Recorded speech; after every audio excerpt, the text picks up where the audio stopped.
उरुणेश्वरपूर नगरपालिकेत आमची सत्ता येताच पहिल्याच बैठकीत अन्यायी शास्तीकर माफ केल्याचा ठराव केला जाईल असं आश्वासन आमदार जयंत पाटील यांनी केलंय।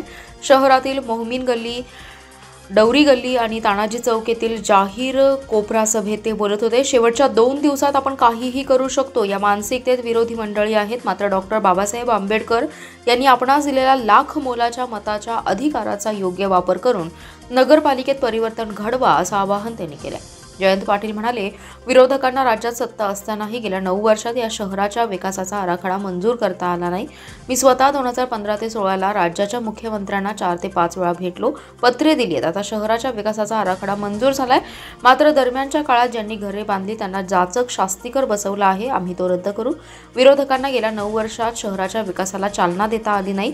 उलट आम्ही सत्ता असताना ज्या ज्या सोयीसुविधा उभ्या केल्या होत्या त्या उद्ध्वस्त केल्या आहेत। उरुणेश्वरपूर नगरपालिकेची सत्ता माझ्या सहकाऱ्यांच्या हातात द्या। 9 महिन्यात हे शहर दुरुस्त करून दाखवतो असंही त्यांनी यावेळी सांगितलं। त्या नगराध्यक्षाला निवडावं ही पहिली विनंती। 4 आणि 5 मध्ये आम्ही जे उमेदवार उभे केलेले आहेत ते 4 नंबर मध्ये दिव्या सचिन जाधव आम्ही उभ्या केलेत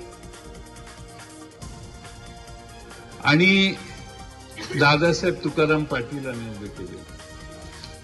दादासाहेब पाटील सपट आहे आणि सामान्य माणसासाठी भांडणी, प्रसंगी पार्टीत भांडायचं असेल तरी भांडतील, पण ज्याला न्याय द्यायचा त्याचा न्याय देण्याचा प्रयत्न सतत ते करत आले।